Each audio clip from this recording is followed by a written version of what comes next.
There I was, standing in the middle of my driveway under the blistering July sun, gripping a 3-pound zucchino rampicante like a baseball bat.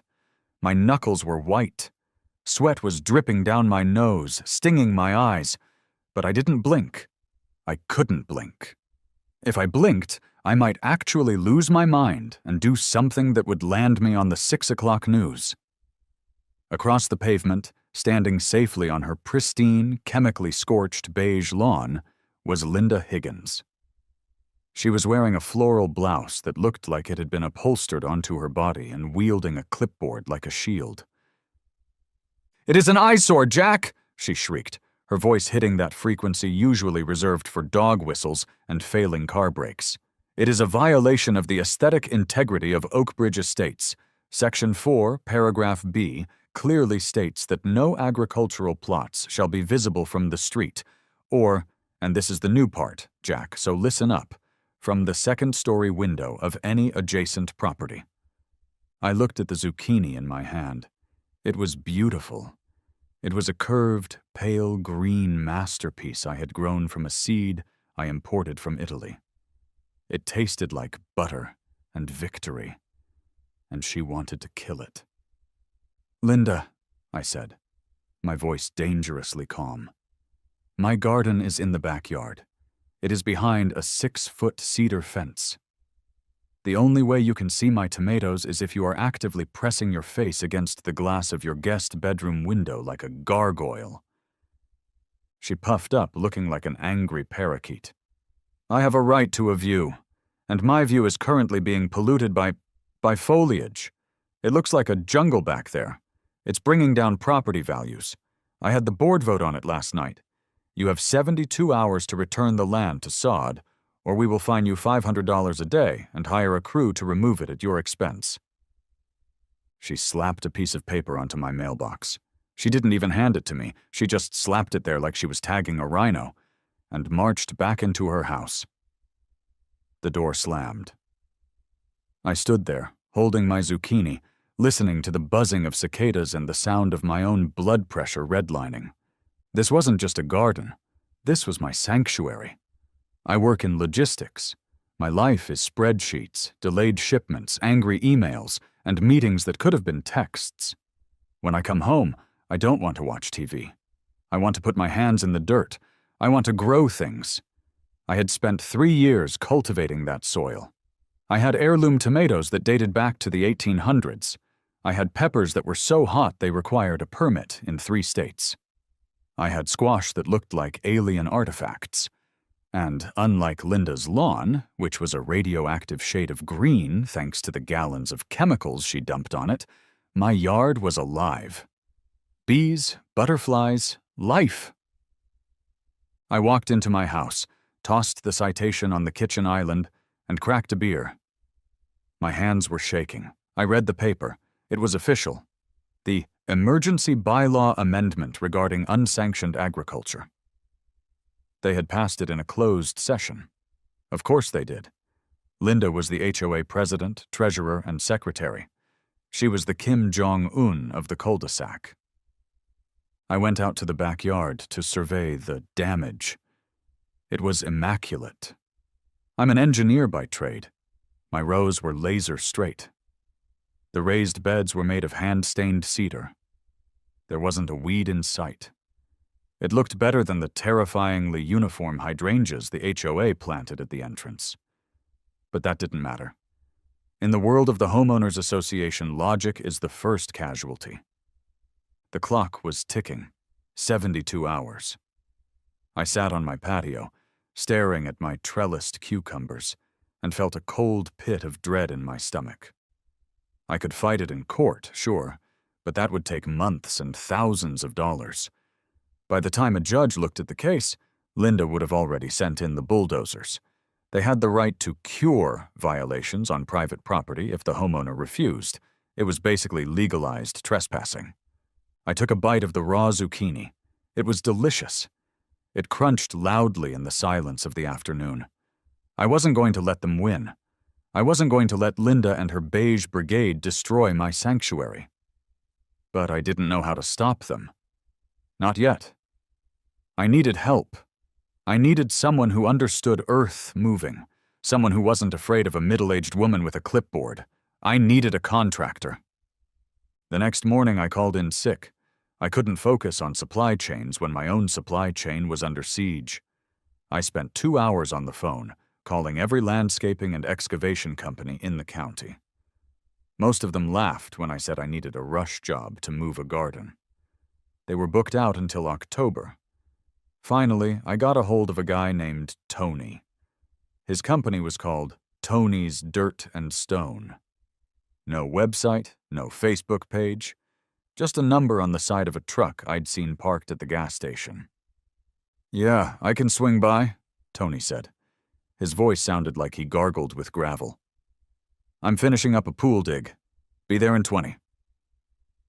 20 minutes later, a Ford F-350 that looked like it had been through a demolition derby roared into my driveway. It was the size of a tank. A man stepped out who matched the truck perfectly. Tony was 6'4", easily 300 pounds, with forearms the size of my thighs and a beard that contained multitudes. He was wearing a neon yellow shirt that was straining against the laws of physics. He walked into the backyard, took one look at my garden, and let out a low whistle. "Nice setup," he said. He reached out and touched a tomato plant with surprising gentleness. "Cherokee purple?" "Yeah," I said, surprised. "You garden?" "My nonna grows everything," Tony grunted. "She'd kill a man for a tomato like this. So what's the problem? You want to expand?" "I wish," I sighed. "The HOA. They passed a new rule. They want it gone in 48 hours. I need a quote to— God, it hurts to say this. To dig up the beds and move the soil. Maybe put it in pots or something." Tony's face darkened. He spat on the ground. "HOA." He said the word like it was a curse. "I hate those parasites. They tried to find me for parking my work truck in my own driveway. I told them if they touched my truck, I'd park it in their living room." He walked around the perimeter of the garden, kicking the dirt with his steel-toed boots. He was shaking his head. "To move this? It's gonna be a mess, Jack. You got irrigation lines, you got deep roots. You move these plants now, in this heat, they're gonna go into shock. Half of them will die." "I know," I said, feeling the anger bubbling up again. "But if I don't, they're going to bulldoze it." Tony stopped near the back corner of the yard, right near the property line where an old oak tree stood. He was looking down at something in the grass. He kicked at it, then crouched down. "What's this?" he asked. I walked over. Sticking out of the ground, barely visible beneath the mulch, was a rusted piece of iron. It looked like an old T-post, the kind you use for fencing. "I don't know," I said. "It was there when I bought the place. I tried to pull it out once, but it sunk deep." Tony grabbed it with one massive hand and gave it a tug. It didn't budge. He brushed away some of the dirt around the base. The metal was pitted and ancient. "This ain't just a fence post," Tony said, squinting. "See this notch? And the way it's angled? This is old school. My grandpa used to use these. This is 1940s steel. You know what used to be here before the subdivision?" "Farmland, I think," I said. "Yeah, but look at the layout," Tony said, standing up and gesturing with his meaty hands. "That oak tree is old, 80, 90 years. This post fits a grid. I bet you anything this wasn't just a farm. This was a domestic plot. Back in the war, everyone had them." "The war?" "World War II, Tony said. "Victory gardens. My nonna still talks about hers. It was a patriotic duty. You grow your own food so the commercial crops can go to the troops. It was a big deal. Government protected them and everything." He looked at me, a mischievous glint in his eye. "You know, if you could prove this was a historical site, they couldn't touch it." I stared at him. The gears in my head, usually reserved for optimizing freight routes, started spinning wildly. "A historical site?" "I'm just saying," Tony shrugged.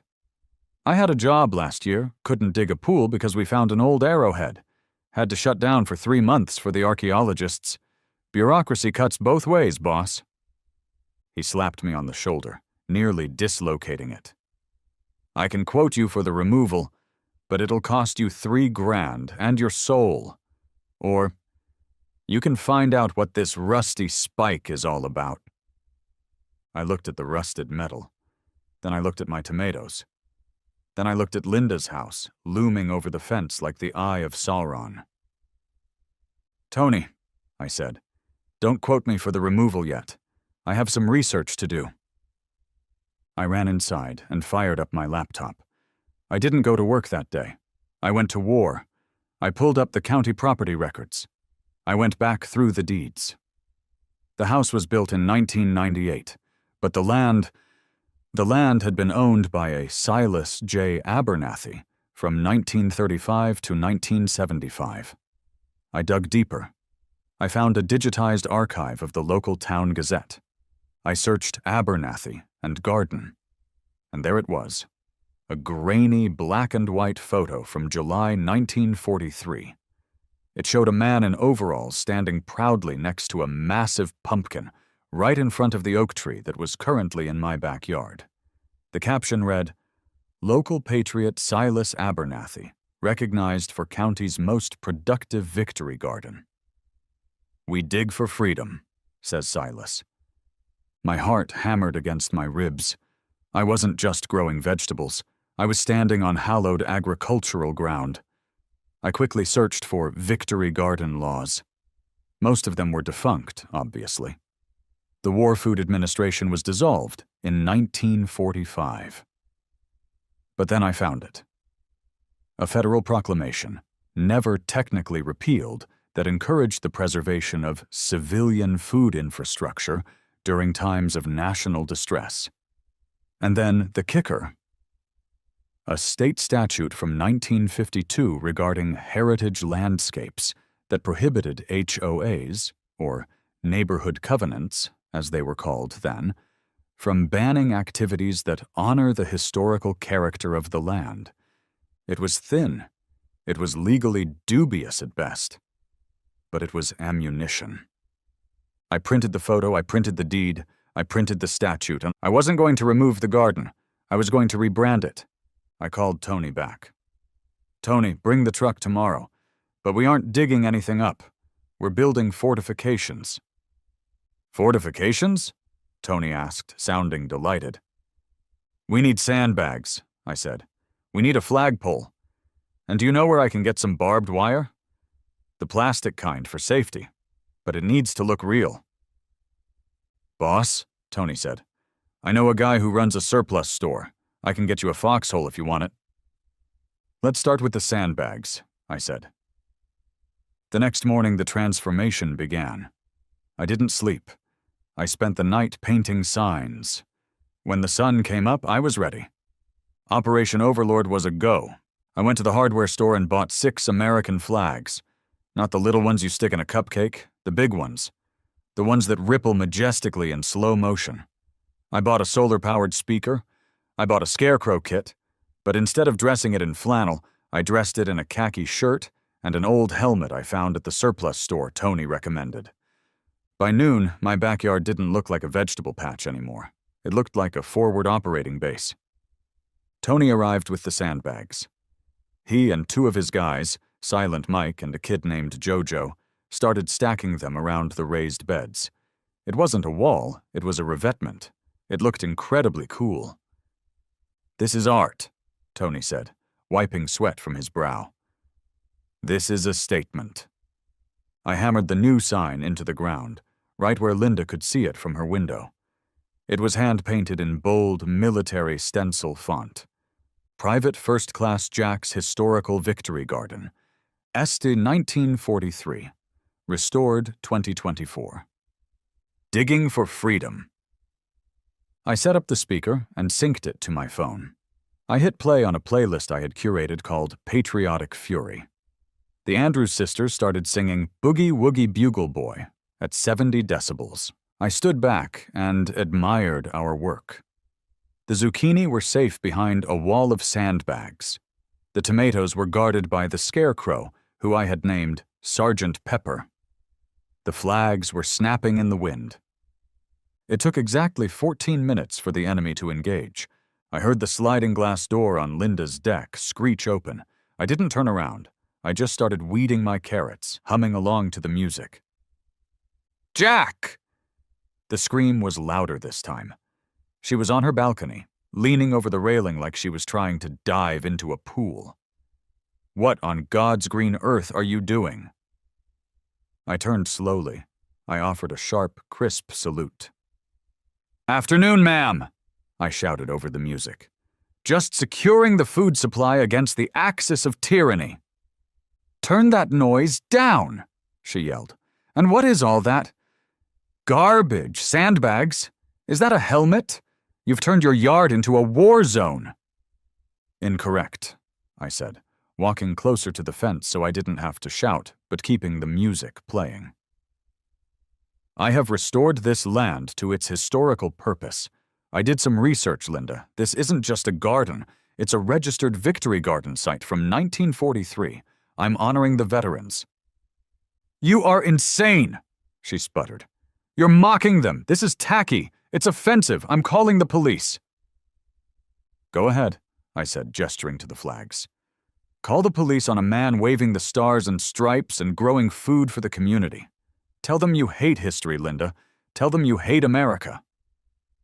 Her face went a color of purple that matched my eggplants. "I do not hate America. I hate your zucchini. You have 24 hours left, Jack. I'm bringing the bulldozers tomorrow morning, and I'm going to bill you for every second they are here. You touch one leaf of this lettuce," I said, pointing a trowel at her, "and you'll have to answer to history." She stormed inside.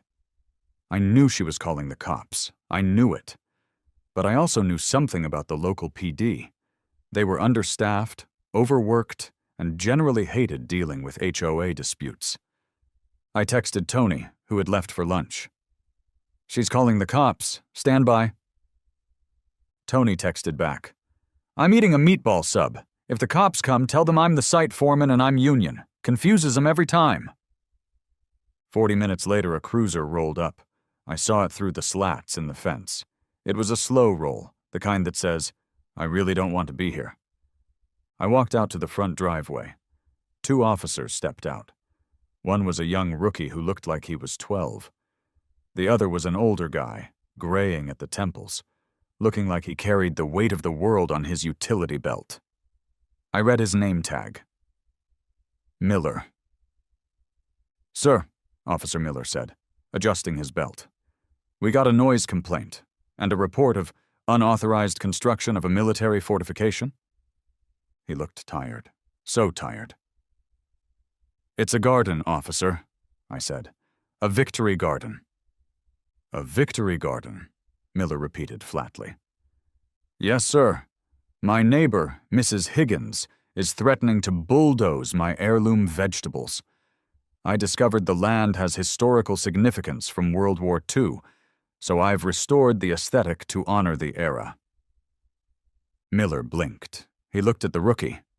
Then he looked at me. "Can I see it?" "Absolutely," I said.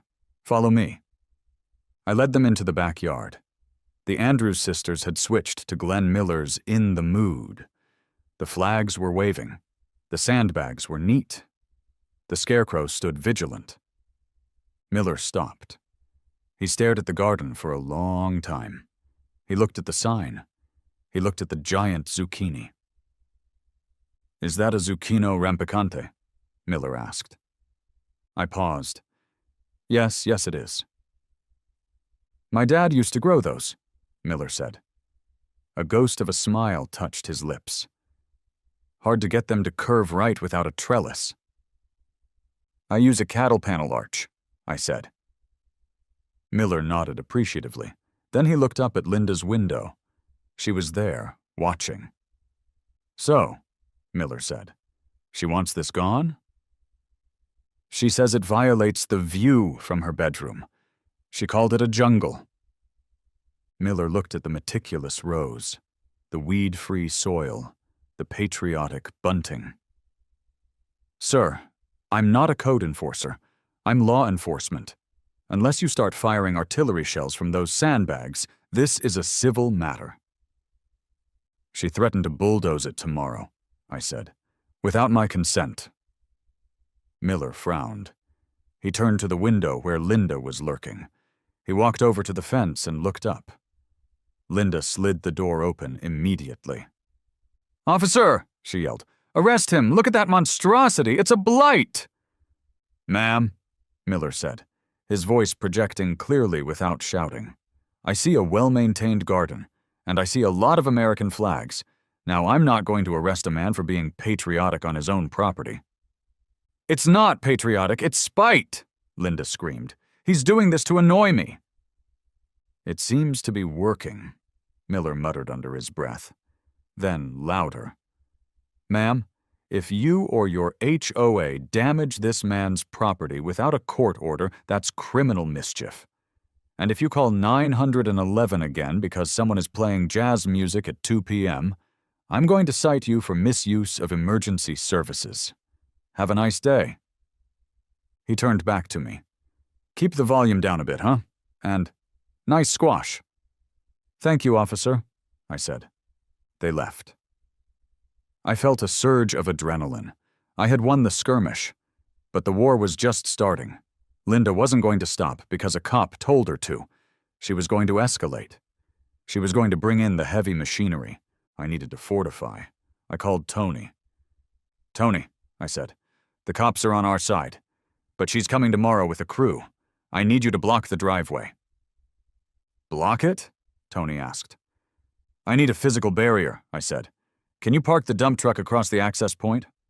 "Boss," Tony said, "for you, I'll park it sideways. And I'll bring the boys. We'll have a safety meeting right in the middle of the driveway. Nobody gets past." The sun went down. I didn't sleep. I sat on my back porch, guarding my tomatoes like they were the crown jewels.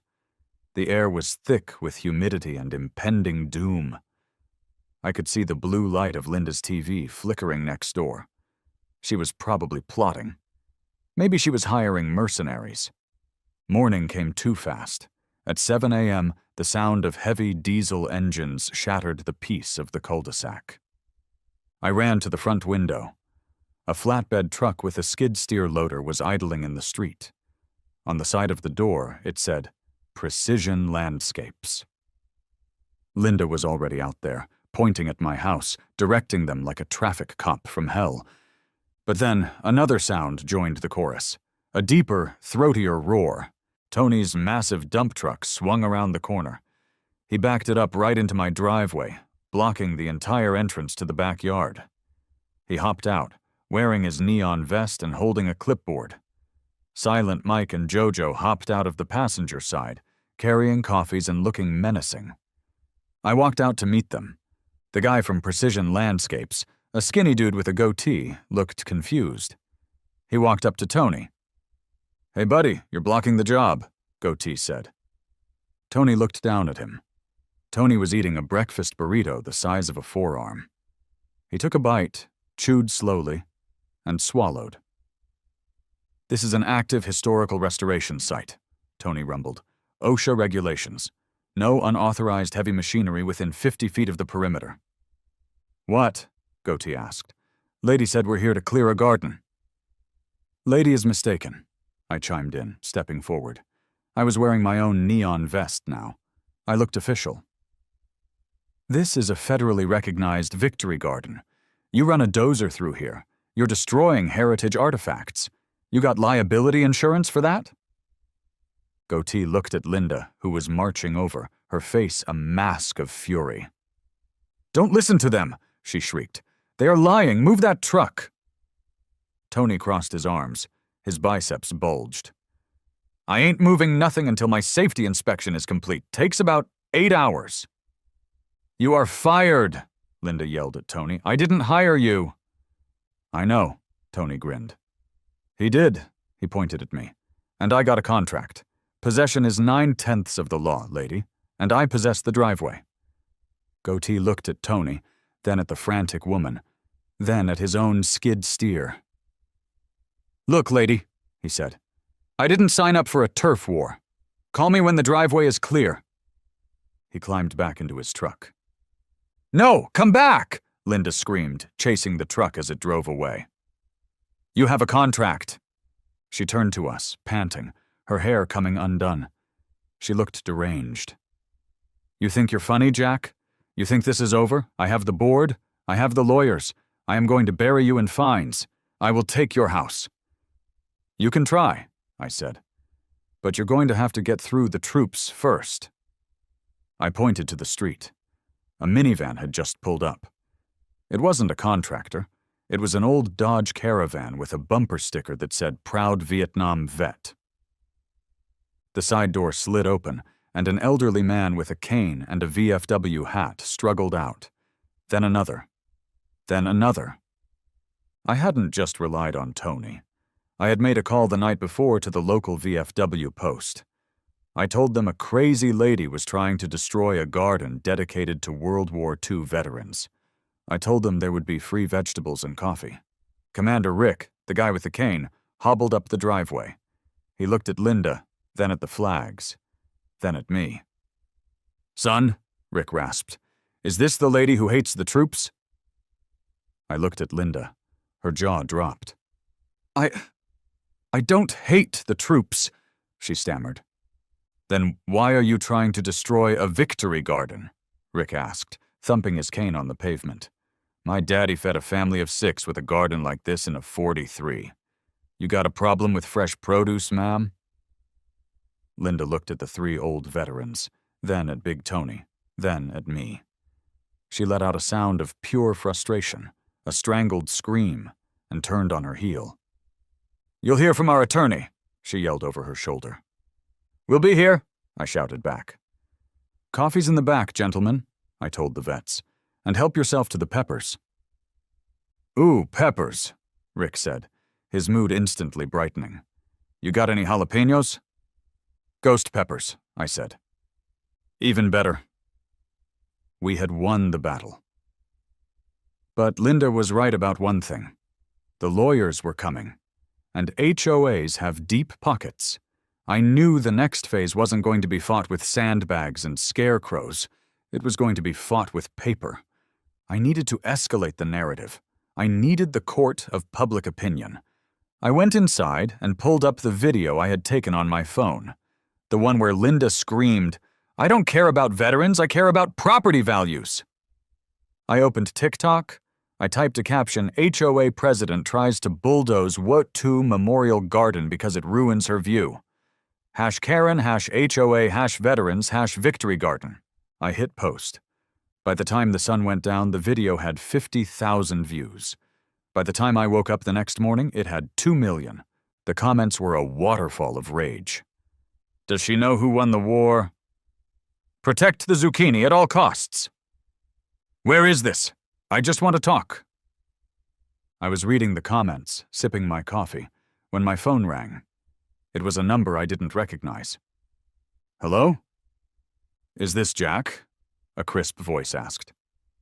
"This is Sarah from Channel 5 News. We saw your TikTok. We'd love to come out and do a segment. Are you available?" I looked out the window. Big Tony was sleeping in a lawn chair next to the sandbags. Commander Rick was watering the tomatoes. "Yes," I said, "I'm available. But bring a helmet. It's a war zone out here." The news crew arrived at noon. It was a circus. The reporter, a guy with perfect hair and a somber expression, stood in front of my fortifications. "I'm here in Oakbridge Estates," he said into the camera, "where a local man's tribute to the greatest generation has sparked a neighborhood civil war. Is it a garden, or is it a symbol of freedom under fire?" They interviewed me. I played the part perfectly. I didn't smile. I looked solemn. I held a basket of vegetables like it was an orphan I had rescued from a burning building. "I just wanted to honor the history of the land," I told the camera, my voice trembling slightly. "Fake, totally fake. My grandfather served. And when I found out this land was a victory garden, I felt a calling, and to have Mrs. Higgins threaten to bulldoze it, It just breaks my heart." Then they tried to interview Linda. She made the mistake of opening her door. She looked haggard. She shouted, "It's a zoning violation, he's crazy," before slamming the door. It was perfect. She looked like a villain from a Disney movie. The segment aired that night. The next day, things got weird. People started driving by, strangers. They would slow down, take pictures, and honk. Some people threw bags of fertilizer onto the lawn as gifts. One guy left a tray of seedlings. It was becoming a pilgrimage site. But the HOA wasn't backing down. 2 days later, a courier served me with a thick envelope. It was a lawsuit. Oakbridge Estates HOA versus Jack Miller. They weren't just asking for the garden to be removed. They were suing for intentional infliction of emotional distress upon Mrs. Higgins, defamation for the TikTok video, and seeking an emergency injunction to foreclose on my home to pay the accumulating fines, which now totaled $15,000. I sat at my kitchen table, reading the legal jargon. My stomach churned. This was real. They could actually take my house. I could lose everything over a zucchini. I called the only lawyer I knew, my cousin Vinny. Yes, really. He did corporate contracts, not litigation, but he looked at the papers. "Jack," Vinny said over the phone, "they're playing hardball. This Victory Garden defense, it's cute, but in court, it's shaky. The judge might see it as a nuisance. You need to verify the historical status properly or find a loophole in their own bylaws." "I checked the bylaws," I said. "They're ironclad. Linda wrote them." "There's always a loophole," Vinny said. "Send me the full HOA covenants, the original ones, not the ones Linda amended." I dug them out of my file cabinet. I scanned them and sent them over. While Vinny read, I went outside. The stress was eating me alive. I needed to do something with my hands. I started harvesting. The conflict seemed to have acted like Miracle-Gro. The plants were producing at an insane rate. I had bushels of tomatoes. "Hey!" a voice called out. I looked up. It was Officer Miller. He was off duty, wearing jeans and a t-shirt. He was leaning on my fence. "Everything all right?" he asked. "They sued me," I said, tossing a rotten tomato into the compost bin. "They want to foreclose." Miller grimaced. "Nasty business. Linda's on a warpath. She called the station 5 times today demanding we arrest the trespassers, meaning the vets." "They're my guests," I said. "I know," Miller said. "That's what I told her. Look, Jack, be careful. The city inspector is coming tomorrow. Linda called code enforcement. If they find a code violation, structural, electrical, anything, the HOA can use that to bypass the court and force immediate removal." "Code enforcement?" I asked. "Yeah, a guy named Bob. He's strict. If that shed is 1 inch too close to the property line, or if those sandbags are retaining water improperly, he'll tag you." I looked at my fortifications. The shed was definitely close to the line. The sandbags were, well, they were sandbags. "Thanks for the heads up," I said. "Good luck," Miller said. "My wife saw the news. She's rooting for you." I went into panic mode. I called Tony. "Tony, we have an inspection tomorrow. City code. We need to make sure this place is bulletproof." "City code?" Tony whistled. "Okay, that shed. Is it permitted?" "No, it's a garden shed under 150 square feet." "Usually the limit is 120, Tony said. I froze. I grabbed a tape measure. I measured the shed.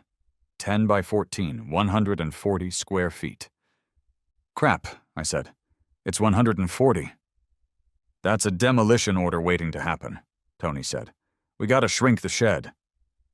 "Shrink it? By tomorrow?" "No," Tony said. "We gotta make it not a shed." "What does that mean?"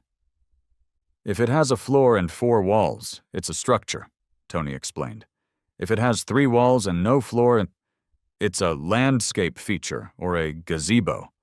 The code is different for gazebos." "You want me to cut a wall off my shed?" Do you want to lose the war, Jack?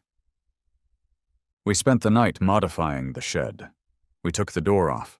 We removed the back paneling and replaced it with trellis.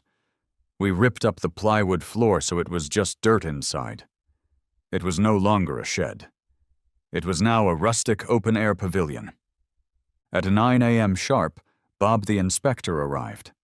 He was a small man with a clipboard that seemed attached to his body surgically. He wore a short-sleeved dress shirt and a tie that was too short. Linda was trailing behind him, looking smug. "That's it," she pointed. "That illegal structure, and the drainage issues caused by those sandbags." Bob walked up to the pavilion. He measured it. He frowned. He walked around it. He tapped the trellis. "It has no floor," Bob noted. "It's a gazebo, sir," I said, "for contemplating the vegetables." Bob looked at his code book. Gazebos under 150 square feet are exempt from permitting if they are not enclosed. He looked at Linda. "It's not a shed, ma'am. It's open air." Linda turned red. "But the sandbags! They are retaining walls." Bob walked over to the sandbags. He poked one. "Are these cemented?" "No, sir," Tony said, stepping out from behind a bush. "Dry stack, gravity held. Temporary landscaping." Bob nodded. "Temporary landscaping does not require a permit."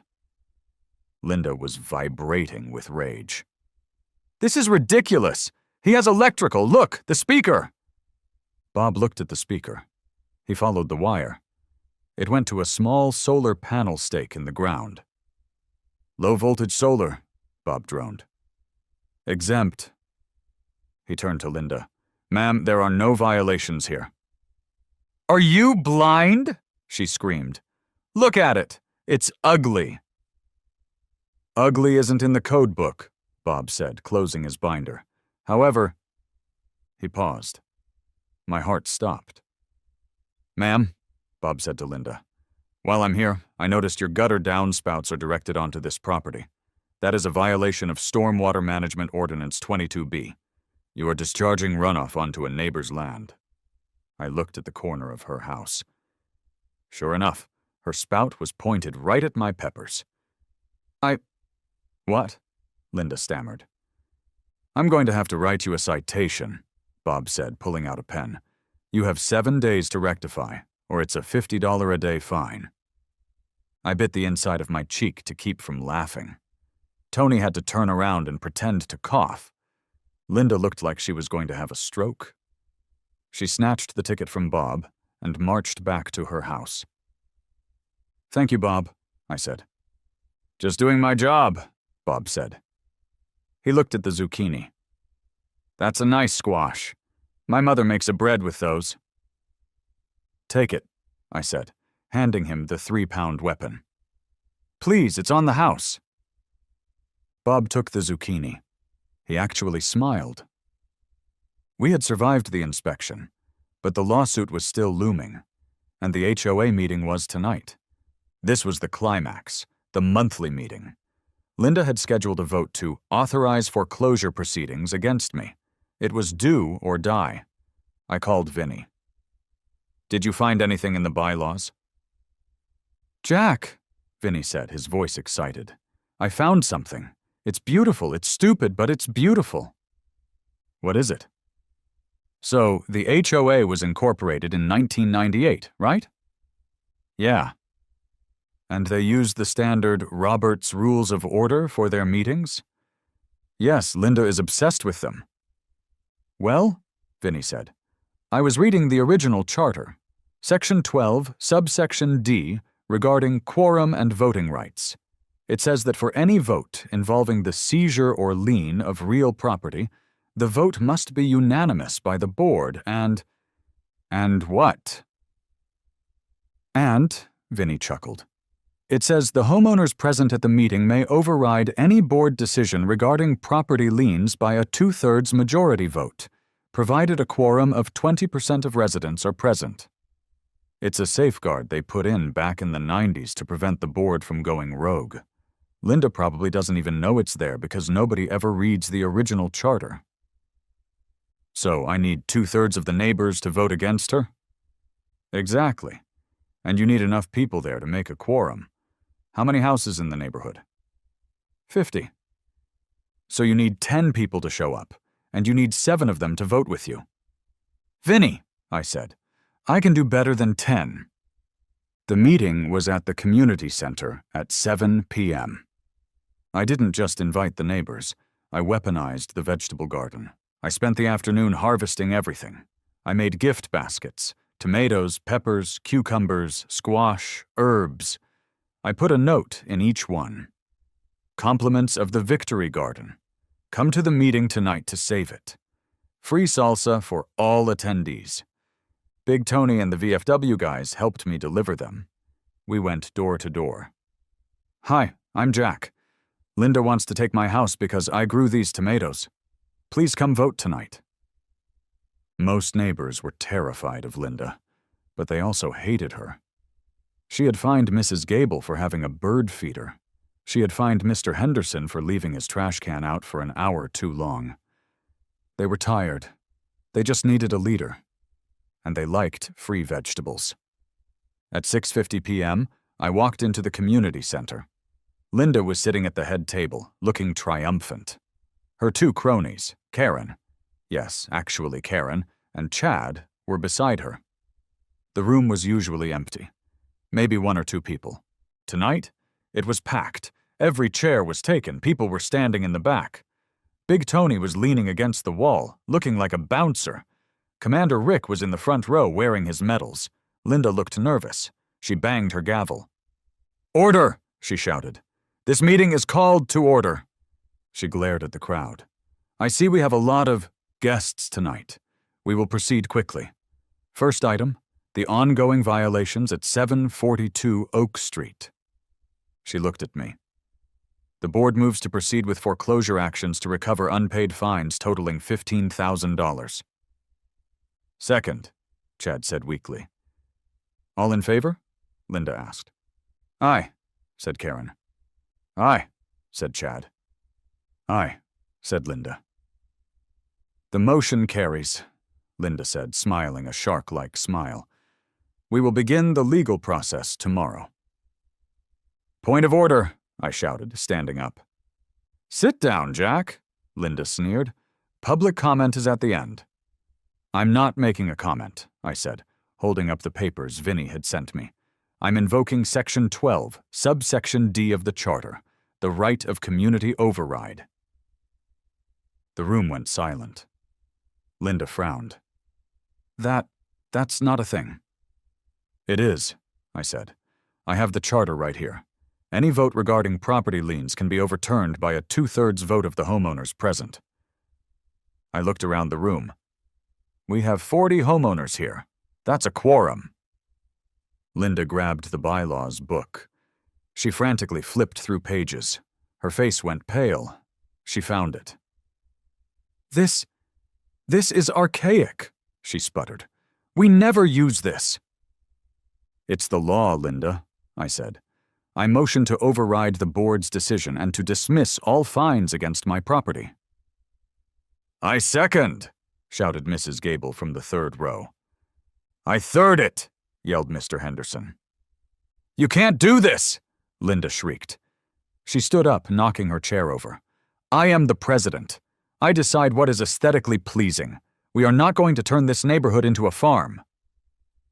It's not a farm, I said, walking to the front. It's a community.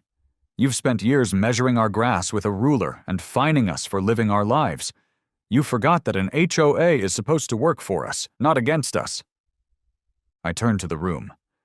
All in favor of dismissing the fines and protecting the Victory Garden. Every hand went up. Even the guy Linda was sleeping with raised his hand. He really liked my salsa. All opposed? Silence.